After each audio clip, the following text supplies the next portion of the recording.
disimpulkan bahwa kematian dari Pak ADP ini mengarah pada indikasi meninggal tanpa keterlibatan pihak lain. Kami juga percaya kebenaran akan terungkap dengan terang.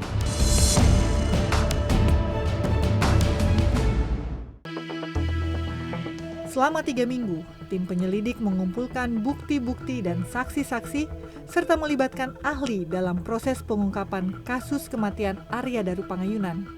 Dimulai dari kamar kos bernomor 105 di daerah Gondangdia, Jakarta Pusat. Di tempat kos ini Arya Daru beristirahat dan di kos ini juga Arya Daru ditemukan tewas pada tanggal 8 Juli 2025 dengan kondisi yang mengenaskan. Kepala terlilit lakban kuning.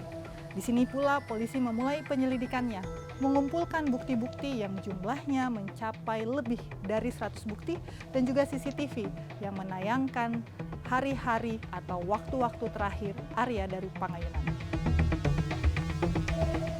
Arya Daru ditemukan tewas oleh penjaga kos pada 8 Juli sekitar pukul 7:30 pagi.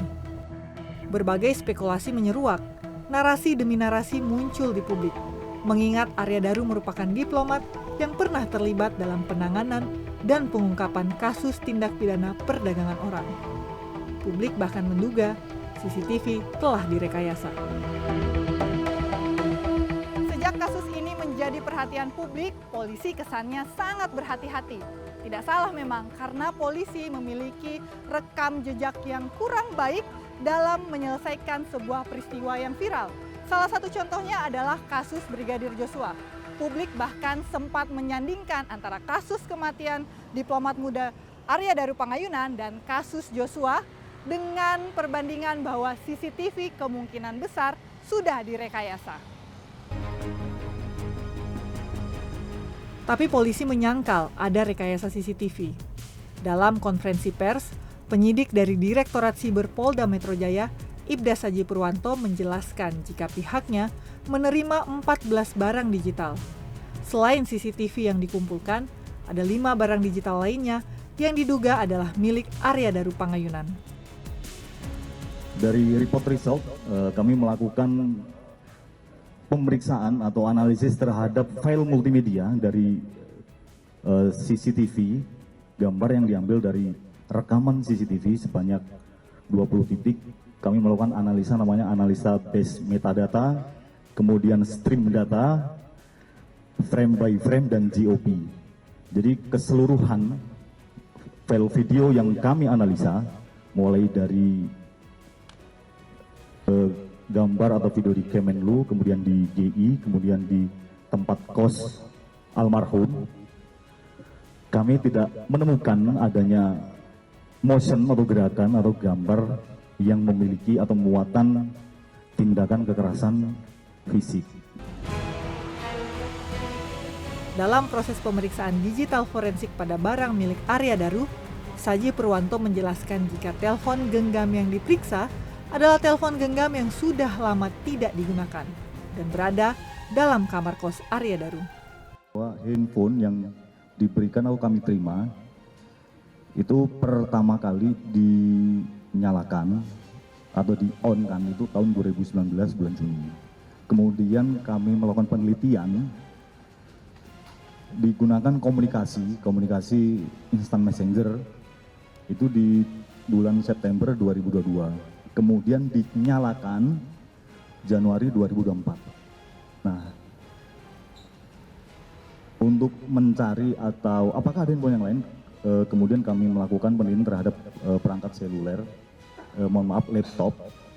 Nah, di situ ada tanggal 25 Juni 2025 pernah terkoneksi ke perangkat Samsung Ultra 22. Jadi handphone yang kami periksa itu handphone yang terakhir kali digunakan komunikasi di tahun 2022. Kami di sini hanya melakukan pool data atau pengumpulan data. Hasilnya untuk menyimpulkan adalah dari hasil yang kami temukan kami sampaikan ke penyelidiknya. Samsung yang S22 ya. Yang S22 kami tidak menerima barang itu, Bu. Iya. Saya tidak tahu. Untuk hilang dan tidaknya mungkin nanti ke tim penyelidik, Bu.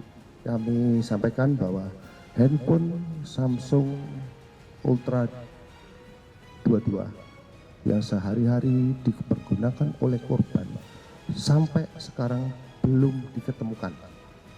Kami sampaikan bahwa handphone tersebut belum diketemukan.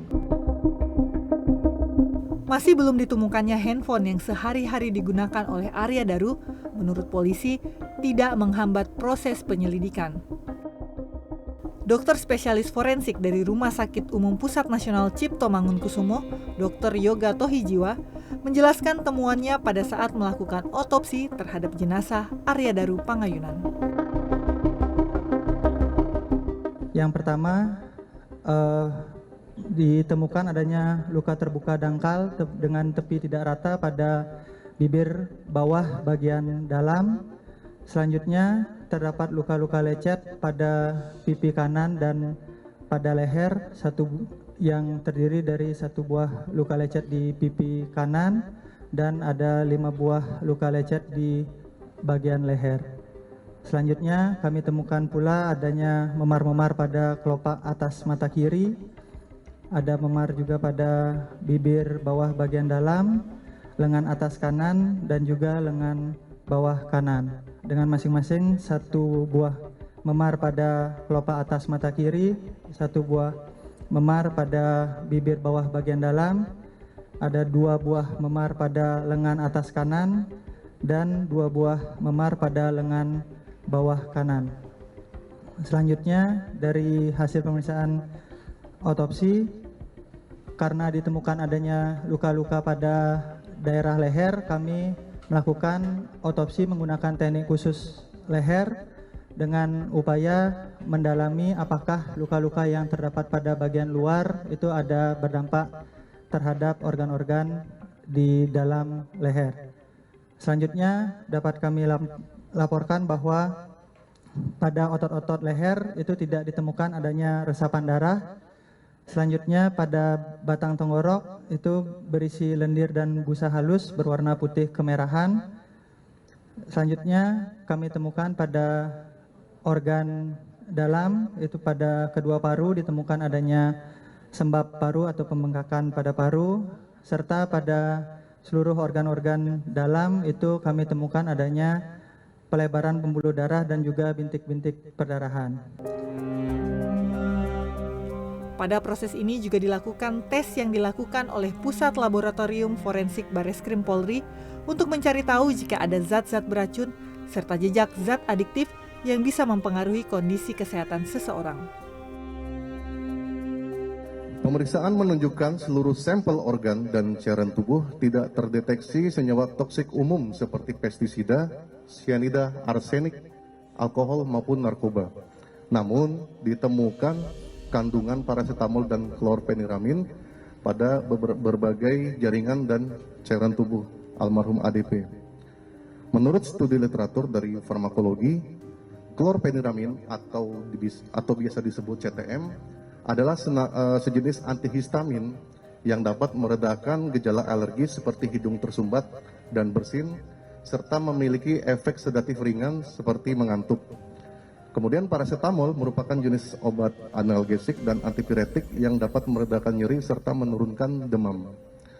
Kombinasi kedua jenis senyawa tersebut biasa ditemukan pada obat flu dan demam yang umum beredar di pasaran. Selain itu, kepolisian juga melakukan uji DNA di tempat kejadian perkara.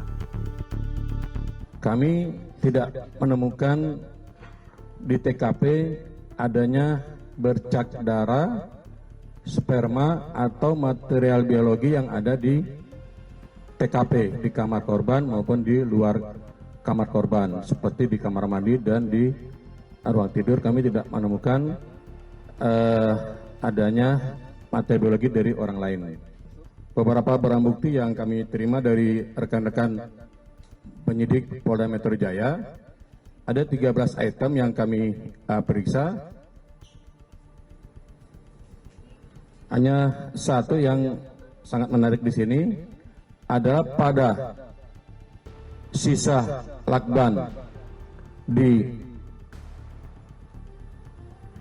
bonggol atau gulungan lakban itu terdapat DNA daripada saudara almarhum ADP. Polisi menemukan hal menarik dari jejak digital yang ditemukan dalam ponsel lama milik Arya Daru. Di situ dinyatakan jika Arya Daru pernah mengirim email ke sebuah layanan kesehatan mental pada rentang tahun 2013 dan 2021 yang menyatakan keinginan untuk mengakhiri hidup. Hasil pemeriksaan psikologi forensik oleh Asosiasi Psikolog Forensik juga menguatkan kondisi mental Arya Daru Pangayunan. Ketua Umum Asosiasi Psikolog Forensik Nathanael Sumampo mengatakan jika Arya Daru adalah orang dengan citra positif, bertanggung jawab, namun kesulitan dalam mengekspresikan dirinya, terutama sebagai diplomat dengan kerja-kerja kemanusiaan. Almarhum berusaha menginternalisasi berbagai emosi negatif yang dirasakan dan berupaya untuk tidak menunjukkannya di depan orang lain. Meskipun demikian, kami menemukan bahwa pada almarhum ada riwayat di mana almarhum berupaya untuk mengakses layanan kesehatan mental secara daring. Terakhir kali dari data-data yang dihimpun, kami melihat kurang lebih sekitar tahun 2021. Awalnya dari data yang dihimpun di tahun 2013. Bahwa masa akhir kehidupannya sebagai diplomat, almarhum bertugas yang sangat mulia melakukan perlindungan terhadap warga negara Indonesia. Almarhum adalah pekerja kemanusiaan.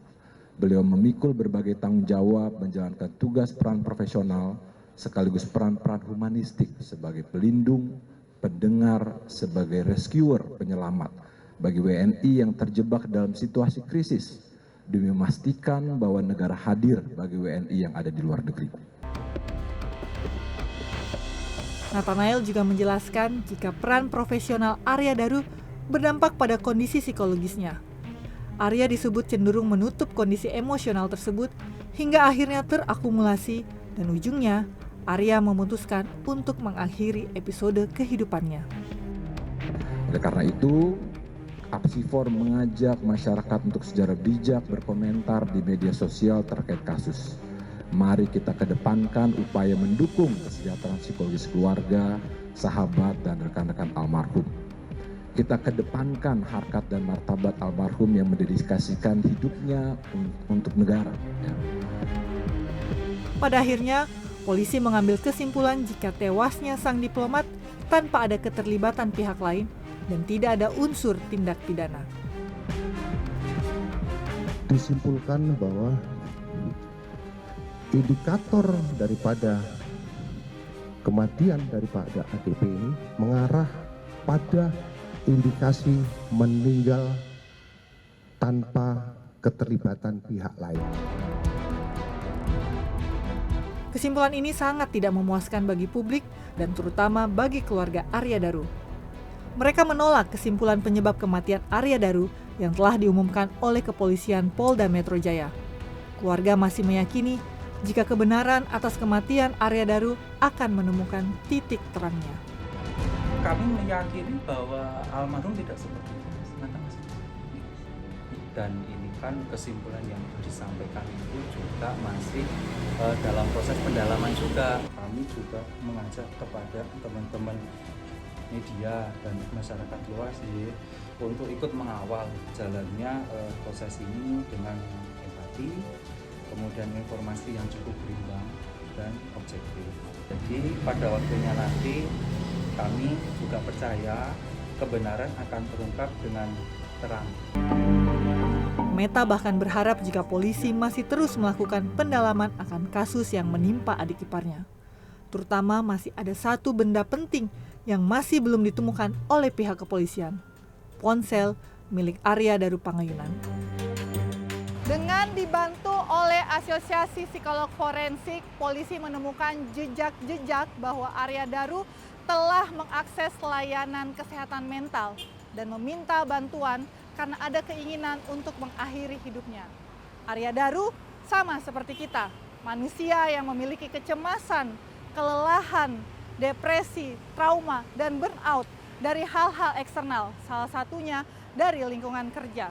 Tapi satu yang harus kita ingat, Arya Daru, diplomat muda, telah membantu pemerintah Indonesia memulangkan, menyelamatkan warga negara Indonesia dari kejahatan kemanusiaan, perdagangan orang. Tim CNN Indonesia mengucapkan duka cita yang mendalam bagi keluarga yang ditinggalkan dan juga mengucapkan terima kasih atas jasa-jasa Arya Daru, kerja-kerja kemanusiaan yang dilakukannya sungguh luar biasa. Irene Wardani, Prabowo Kusartoyo, Jakarta.